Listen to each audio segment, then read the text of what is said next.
The new hit looter shooter MMO First Descendant was just released, but there's a ton of things that you guys aren't doing that could significantly improve your chances in-game, as well as letting you have more fun while doing so. So, coming off hot, off of an over 24-hour stream, here are 11 things that will let you get ahead of 99% of players in the First Descendant. Let's dive into it. Right, so let's start off the video the right way with one of the techniques that I try bringing with me every game that I've played. Apex, the finals, any shooter. It's just really valuable and will shave off precious seconds. But in the case of this game, it actually shaves off quite a lot more than that. And that's something that's called reload canceling. There is another thing we will mention later, which is another technique I always go for. But let's talk about reload canceling specifically. You can actually skip half of your reload by using an ability like your zipline or my C or my V or Q, whatever, or even rolling just by doing it at the right time. So if I shoot, start a reload, and then roll, you can notice that the mag actually is completely fresh the second I hit start the roll. Now, the timing is different for different guns. It depends on the animation, your reload speed. There's a lot of factors that kind of determine how far into reload you need to be before it counts. I would probably just experiment with it. I want to say that if you look at your model, the second you put a mag in the animation, that's when you can add like a roll. So that'll be there. Sorry. There, and you can just practice it, and you can get used to it. It's actually a sound that plays right when you do it. You can also do it by zipping.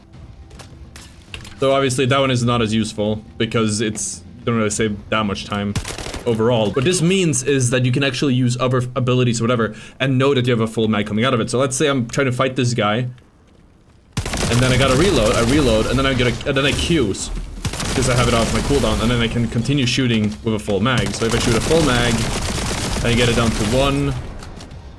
Do it again. Shoot a full mag, get it down to 1, start reloading. There, that's the timing. We can Q, and as soon as that's done, we can go again. So by adding so just by incorporating this into your gameplay, you will actually dramatically improve your DPS, seeing as your reloads are now in half. You will dramatically improve your survivability because you can roll. And yeah, it just looks really cool. Another tip that is really huge, and somebody in my chat actually told me about 20 hours into my run, so I missed out a lot on this, but so you know, the sooner you start doing this, the more you will benefit, which is that you should not sell your items to the vendor. Don't sell the items to the vendor. If I try to sell any items to the vendor, he will give me 400 schmackaroos for it, and I have 4 million. So it's not really that much. It's barely noticeable. Not to mention you have to go all the way to Albion and walk all the way over here, and then you can sell it, but you actually don't make much money. And even worse is you are denying yourself something much more important than money, because you'll get this money passively. If you do quests, if you kill enemies, all of it, everything in this game gives you gold. You don't need to sell items for it. So what you should do is, instead of doing that, is you can hold, when you're in this inventory, you can do designate all this junk, you make it multi junk, and then you want to dismantle it. When you dismantle your items, you will get materials, liquid metal and super alloy in this case, but very valuable materials because you need these materials later. You can either use them to mod your chips or for your modifications or for your modifications, and you most importantly and most likely will need them for things here. For example, the liquid gold right here. Liquid metal goes for precision facet changer, which you need for an ultimate weapon, and you have other crafting things down here that goes into characters or skins or even weapons. So it's much more valuable to dismantle additional stuff than sell it. One of the best things about crafting isn't even that you save money necessarily, but it's your inventory space. Instead of needing to purchase 1,000 inventory slots, which costs $500 just to max it out so you can carry more items. And so what, you can sell them to a vendor? You could just be in the field. Look here, I'm out in the middle of the open. I even have other things here, but let's pretend I'm out here in the middle of the open. I could just dismantle it here. I don't need to go all the way back. I can clear my inventory. You can even clear your inventory in the middle of a mission or a raid and not have to worry about your inventory at all. As soon as I did this, my life got a lot easier, and like I said, it saves you $500, so why not do it? The thing is with the grapple is most people don't use it nearly as much as they could. So first and foremost, like a normal grapple is like this, right? And you can already extend that a lot just by adding a few inputs. For example, you add a side input. Well, that would also pull you to a breaking point where you get more speed, and that's relevant because you can also start a grapple and jump, or you saw there I went a little bit farther. You can start a grapple, side swipe with that additional speed jump, and then you can double jump again. You can even change that together or chain that together with another one, and then another one, and then you're done. If you do this properly, that means that you can actually chain up to 3 grapples per jump if you're like rotating indoors or whatever. Like let's say you're rotating along a cliff here. I failed it, but let's say I'm rotating along a cliff here. I'm midair, I still have speed. I can just go like that, and then double jump again. And now then we'll do another one. So you got 3 grapples for the price of 2, technically. And you can chain even more movement if you want, but like this combo is pretty strong. You can also obviously grapple around corners, which is pretty useful if you're indoors. Like, just should just grapple a lot more. Now I'm playing Bunny, so I can kind of just use my speed. But what I've found is, so if you play something like Bunny, you can just hold.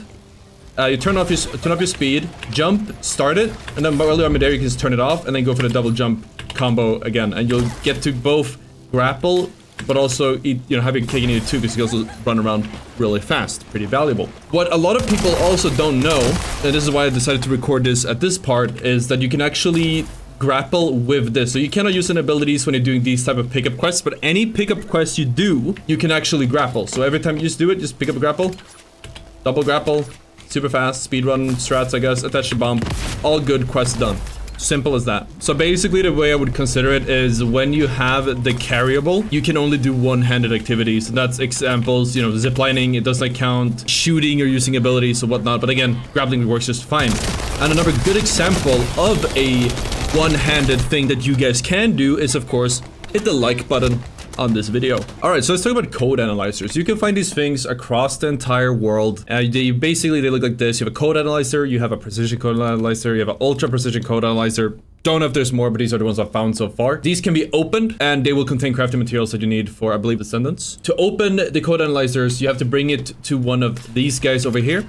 These are called the encrypted vaults. Then you just you can find them all over the world. I'm currently on Hagios, but I've initially found them in the sterile land. There's different vaults for different code analyzers. In this specific case, we are looking at a precision code analyzer. And yeah, just interact with it. You take it, juggle it around a little bit, juggle those balls, and then you hop into it.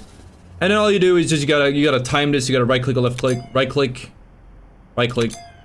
and right click, and left click. That one I kind of did a bit early.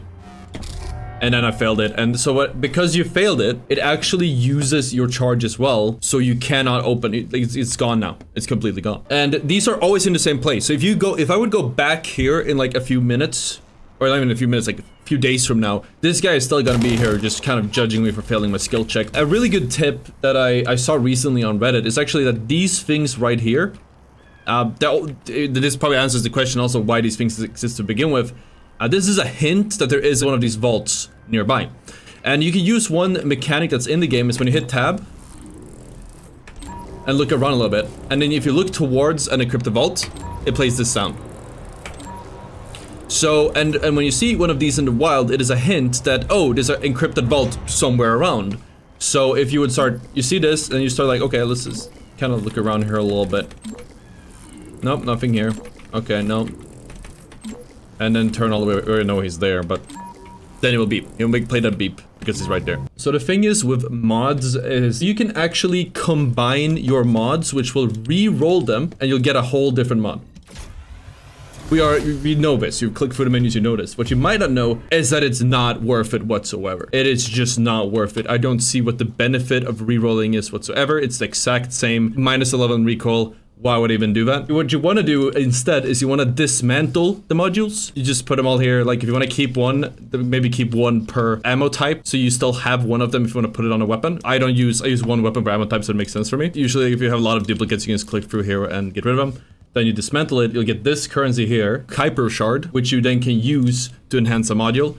And you'll actually get what you want every single time. Also, I'm gonna come with a really controversial opinion. I mean, maybe it's not controversial, but I would imagine some people in the comments will disagree with me on this one, but I'm just gonna go ahead and go for it anyways. There is a button here you might have noticed before. Equip recommended module. And it will automatically give you modules, a selection of modules that it believes, if it's a devs or AI, I don't know, believes is the best combination of modules for your weapon. It seems to focus specifically on your DPS and nothing else. That's all it cares about is like, okay, let's get the DPS up. Actually, not even that, because I have a higher DPS than the one I built myself.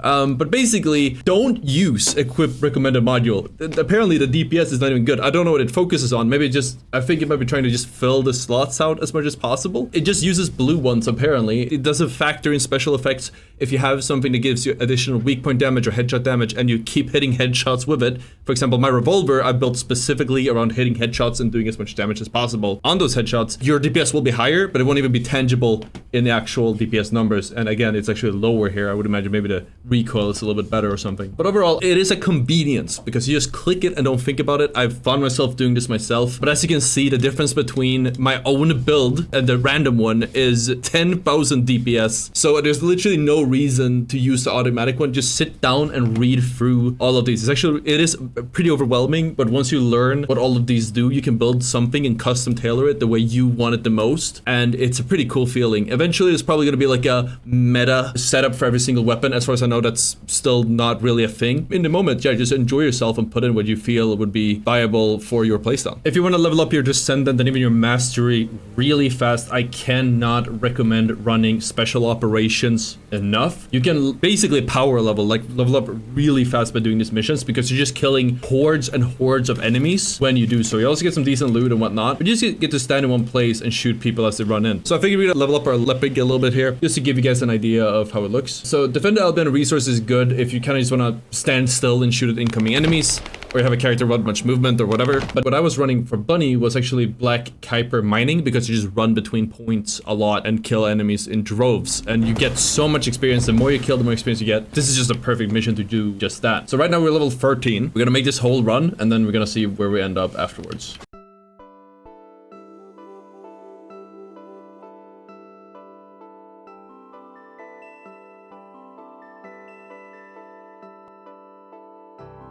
Level 14 already. So in one wave, we got an entire level. That took 2 minutes.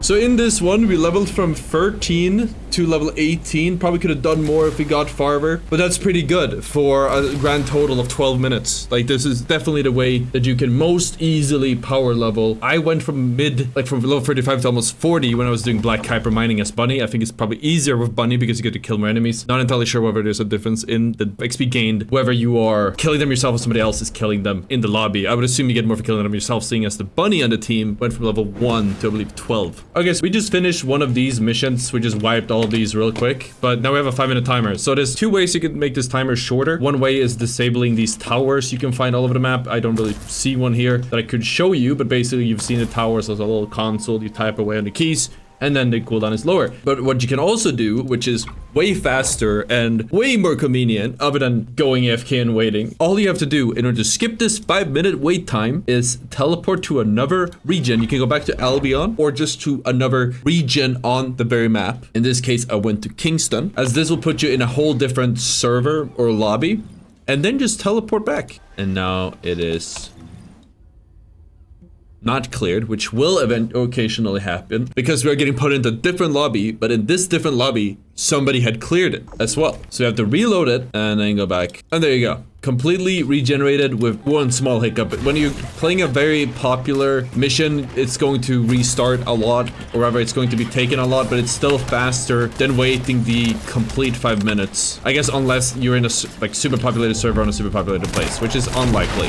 Something really cool that I didn't really notice when I've been grinding is these gray things here, the temporary safe zones. This one is a fraction monolith tactical transporter. There's usually one in like every zone, if not more. In this case, there's one for every like region. These, believe it or not, are actually teleporters, like this one. So if we want to get like here, we have to walk the whole way, or we could just take this, but I haven't unlocked it, so I obviously can't go there. But let's actually go over there, take a look, and I'll show you guys what it looks like once you get here.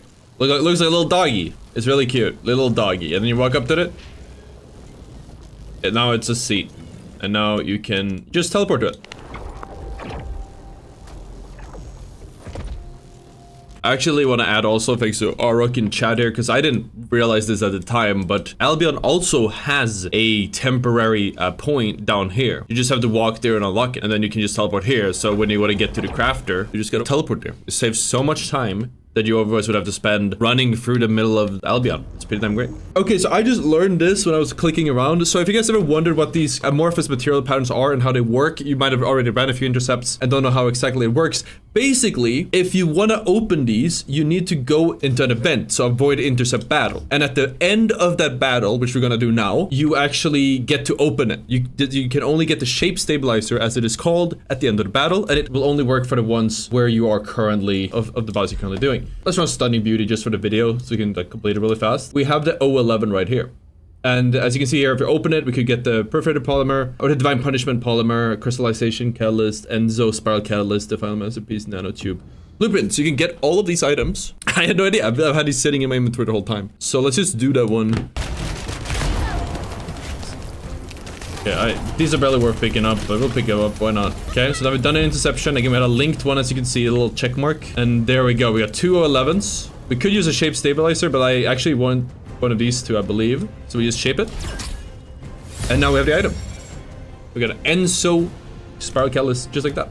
Good to know. And if we want to do it again, we'll just have to run it again. And after learning all of this should put you miles ahead of the average player in the first Descendant. I mean, at least for now. And if you want to stay ahead of them, make sure that you have subscribed to the channel. If these videos covering the game do well, we will definitely be making more videos of the first Descendant in the near future. I've actually applied to be a next song creator as well, so I will link my profile in the description or in the comments below, so you can click a quick button to support me, assuming that they will accept me later on. But in the meantime, thank you so much for watching, and I'll see you all next time. Peace out.